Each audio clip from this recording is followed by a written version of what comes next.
언론인이 되자라는 말씀의 제목으로 함께 은혜 나누고 있습니다. 우리가 방금 봉독한 디모데후서 4장 5절 말씀은요, 바울이 엄청난 사명을 제시하고 있는 그러한 본문 말씀입니다. 오늘 KCN 한국기독뉴스협회 회원 여러분은 언론인으로서의 사명과 책임을 부여받고 있습니다. 여러분은 언론인이 무엇이라고 생각하십니까? 언론은 말을 하고 또 글을 쓰고 또 방송을 하는 것이 언론인입니다. 그리고 그러한 일을 바로 저와 여러분들이 하고 있습니다. 그러나 언론인으로서의 일이 쉬운가요? 그리 쉽지는 않는 것 같습니다. 자, 언론인은 마땅히 해야 할 그러한 글을 쓰고 또 그러한 방송을 해야 하는 것이기 때문입니다. 그러나 언론인이 놀고 싶다고 놀고 내가 가기 싫다고 가지 않고 그런 고난이 있는 게 아니라 비가 오나 눈이 오나 바람이 부나 또 태풍이 몰려온다 할지라도 이 언론인은요, 그러한 사건 사고의 현장에서 생생하게 그 소식을 전해야 하는 것이 바로 언론인입니다. 때에 따라서는요, 의도치 않게 언론인이 욕을 먹는 이러한 사건들도 있죠. 내가 욕 먹어서 기분 나빠서 오늘은 안 해 방송, 이런 거 아니잖아요. 내 기분과 감정과 내 피곤함과 상관이 없이 이 언론인의 사명을 감당하기 위해서는요, 우리는 항상 발빠르게 움직이고 또 어떠한 핀잔도 두려워하지 않고 사실을 정확하게 전달할 수 있는 그러한 사람이 되어야 할 것입니다. 그렇다면 언론인의 본래 목적이 무엇이라고 생각하십니까?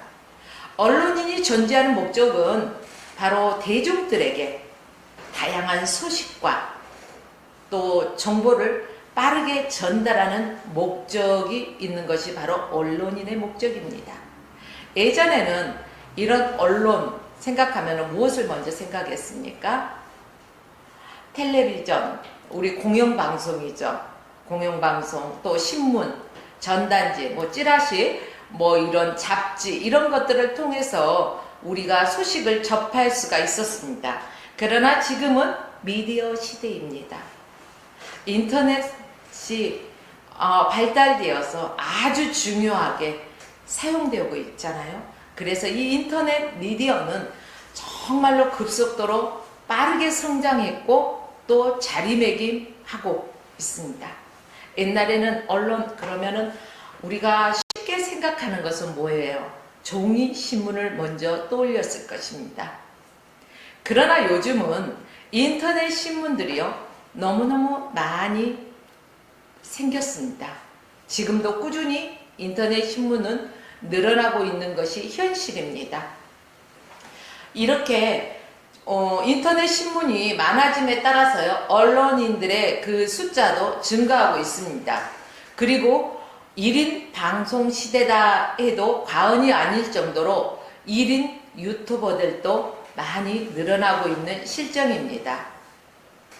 옛날 같으면은 지구촌 곳곳에 보면은요, 그 소식들을 우리가 빠르게 알 수는 없잖아요. 방송을 통해서 또 신문이 나와야만이 또 우리가 알 수가 있었어요. 그러나 1인 유튜버 시대가 되다 보니까 있는 곳에서 아무 때나 내가 그 소식을 들을 수가 있어요. 지구촌 어느 곳에서 무슨 일이 지금 현재 일어나고 있는지 급속도로 변하는 것, 개인이 정보 수집하기란 쉽지가 않습니다. 그러나 이 인터넷이 발달됨에 따라서 이 미디어 시대에 우리는 안방에서만이 아니라 내 손 안에 있는 뭐예요? 휴대폰만 있으면은 길을 가면서도 세계 각국에서 일어나는 일들을 생생하게 우리는 들을 수가 있습니다. 1인 방송, 바로 유튜버들이 많기 때문에 그럴 수가 있겠죠. 이렇듯 시시각각 빠르게 변하는 시대에 발맞춰 나가서 우리 그 언론인들은 더욱더 빠른 방송, 빠른 이슈 등을 전해야 되는 사명을 가지고 있습니다. 여러분, 언론인에게 가장 중요한 것이 무엇이라고 생각합니까? 여기에 모이신 분들은 다 언론인이다 이렇게 하시는데, 언론인들은 무엇보다도 가짜 뉴스가 아닌 정확한 사건, 사고, 이슈 등을 전달하는 것이 언론인으로서의 마땅한 사명입니다. 오늘 본문에서도 사도 바울은요 이렇게 말하고 있습니다. 모든 일에 근신하여 고난을 받으며 전도인의 일을 하며 내 직무를 다하라. 성경에 보면은 그 선지자들도 보면은요 불의를 보고 참지 못하고 그 불의에 대해서 정확하게 직고하면서요 하나님의 말씀을 또 대언하기도 했습니다. 이 시대에도 언론인들은 정확하게 그렇게 우리가 방송을 해야 한다는 것입니다. 뭐 사람들은 그러잖아요. 언론인의 펜대가 참 무섭다. 그 사람의 감정 하나에 의해서 펜대를 이렇게 굴릴 수도 있고 저렇게 굴릴 수도 있고, 그래서 언론인들을 조심해야 된다 이런 말들을 하기도 합니다. 그러나 여러분, 언론인의 개인의 감정에 의해서 우리가 글을 쓰거나 방송을 해서는 안 되고, 객관적으로 중립을 지켜가면서 그 사건 사고의 현장에서 정확하게 전달할 수 있는 게 언론인의 참된 임무라고 우리가 볼 수가 있을 것입니다.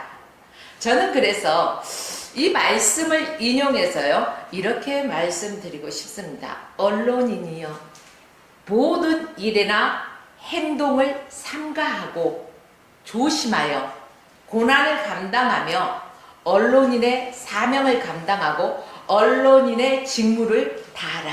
이렇게 여러분들에게 말씀드리고 싶습니다. 그렇습니다. 언론인이란 근신이란 오늘 본문에 보니까요 말이나 행동을 삼가고 조심하는 것을 뜻하고 있습니다. 언론인이라 해서 제멋대로 말하고 행동하고 어떠한 그 사건의 진상을 정확하게 전달하지도 못하면서 그 표면적인 것만 내세워서 하면은 안 된다는 것입니다. 요즘은 방송이 많다 보니까 어때요? 가짜 뉴스가 판을 치고 있습니다. 우리도 이렇게 휴대폰에서 유튜브를 보다 보면은요, 이 사람이 이래? 하고 거기에 클릭해서 들어가 보면 어때요? 사실 아닌, 그 썸네일과는 전혀 다른 이러한 그 방송 내용을 우리가 접할 수가 있죠. 이런 게 뭘까요? 사람을 끌어들이는 하나의 미끼, 또 가짜 이러한 뉴스도 될 수도 있겠죠. 그러나 우리는 그러한 것에서 좀 떠나서 아주 정확한 것을 전달할 수 있는 그러한 대중적인 언론인이 되기를 원합니다. 그래서 우리들은 우리가 보고 듣고 이러한 것들을 정말 조심해야 돼요. 왜? 내가 봤다? 내가 들었다? 이게 그 진상을 파헤치지 않고서는 정확한 것을 알지 못하기 때문에 남에게 들은 것을 그렇다더라 해서 한다면은 우리가 실수하기 아주 적절한 그런 실수를 낼 수가 있습니다. 그래서 우리는 힘들어도 피곤해도 이 언론인의 길에 들어서 있는 이 시점에서는요 우리는 정확하게 보도할 수 있는 우리 모두가 되어지기를 원합니다. 언론인의 사명은 부끄러운 게 아니에요.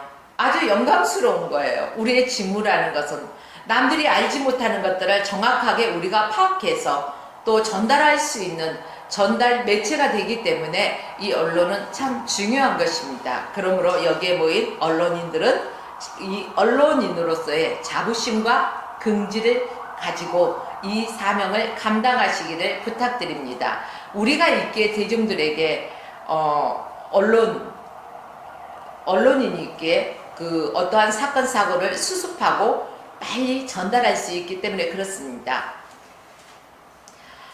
우리가 대중들의 그러한 손과 발 또 귀가 되어준다 해도 과언이 아닐 것입니다.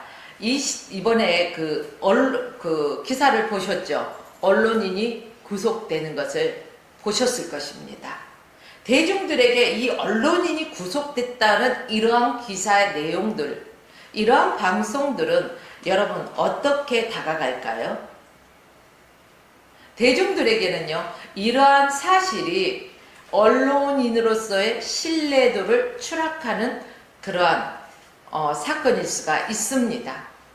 또 우리의 각자 언론사 방송들이 가짜 뉴스를 한다면은 뭐 그럴 일도 없지만 만에 하나 천에 하나 그렇게 한다면은 그 방송은 많은 사람들로 하여금 이미지가 실추될 것입니다.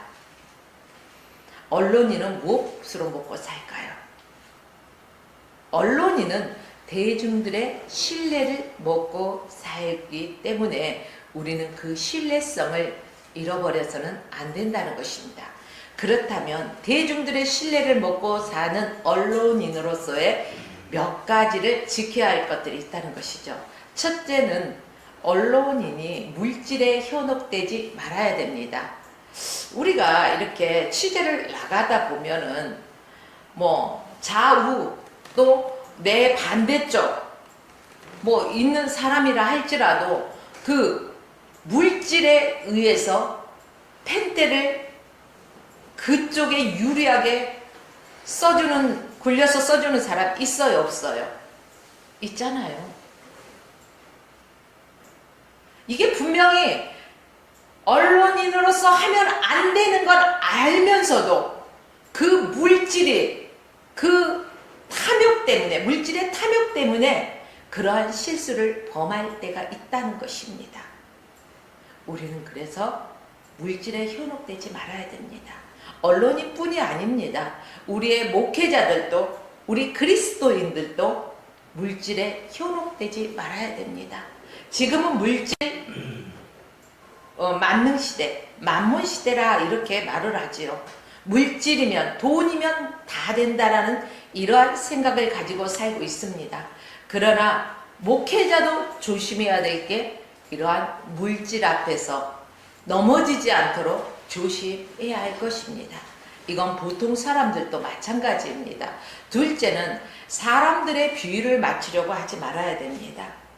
언론인이 어떠한 대가를 바라고 그 사람의 비율을 맞춰가면서 그쪽에 유리한 방송을 한다든가 글을 쓴다든가 그래서는 안 될 것입니다. 또한 목회자들도 마찬가지죠. 성도들의 비율을 맞춰가면서 내가 이 하나님의 말씀을 강하고 담대하게 온전히 복음 안에서 선포를 해야 되는데 이 말씀을 전파하면은 혹시 저 사람이 마음에 좀 부담을 느껴서 이 교회를 떠나지 않을까 하면서 성도들의 입맛에 맞추어가면서 비율을 맞추어가면서 하는 설교는 없을까요? 그런 설교를 하다 보면 한국 교회 성도들은요 병들 수밖에 없다고 생각합니다. 물론 다 그렇지는 않을 것입니다. 그러나 우리 언론인과의 목회자들의 이런 비슷한 점이죠. 그래서 사람의 비율을 맞춰서는 안 된다는 것입니다. 또 셋째는 한쪽에 치우치지 말고 편중되지 말라는 것입니다. 균형 잡힌 방송을 하고 균형 잡힌 글을 써야 할 것입니다. 목회도 마찬가지예요. 어떤 성도의 말만 듣고 목회를 해서는 안 된다는 것입니다. 항상 하나님의 말씀에 근거해서 좌로도 우로도 치우치지 말고 오직 십자가의 표대만 향해 다른 박질에 나가는 그리스도인이 되어야 하듯 목회도 주님 한 분이면 족합니다라는 이러한 마음가짐으로 우리가 치우치지 말아야 할 것입니다. 또 우리는 현장을 발빠르게 찾아가서 정확한 소식과 정확한 정확한 소식을 전해줄 때 그 사람에게 감동도 함께 전달되어진다는 것입니다. 이래서 언론인이 얼마나 중요한가 우리는 다시 한번 깨닫기 원합니다. 또 목회자들도요, 목회 현장에서 우리 보면은 어떤 목사님들은요, 비유를 하자면은 자신의 그 영역을 많이 말씀을 하십니다. 자신을 내세우는 어떠한 프로필들을 가지고 많은 것들을 얘기합니다. 그러나 하나님과는 상관없는 것이라는 거죠. 정말로 하나님의 말씀에 근거한 말씀 중심적으로 우리가 복음을 전할 때 그 사람에게 성령이 역사하셔서 그 사람 각자의 심령 속에 성령의 감동이 일어난다는 것입니다. 이런 면에 봐서 언론인과 목회자의 비슷한 면이 참 많다, 이렇게 생각해 봅니다. 이제 말씀을 정리하겠습니다. 저와 여러분들은 대중에게 신뢰도를 가지고 다가서기 원합니다. 그리고 정확한 내용으로 다가서기 원합니다. 그래서 오늘 여기에 모인 우리 한국 KCN 한국기독뉴스협회 모든 방송사마다 정말로 신뢰도 1위가 되고 하나님 보시기에도 좋고 사람 보기에도 좋은 그러한 언론인으로서 칭송받는 언론인이 되시고 언론인으로서의 자부심과 긍지를 갖는 우리 모두가 되어지기를 주님의 이름으로 축복하며 오늘 말씀을 마칩니다. 아멘.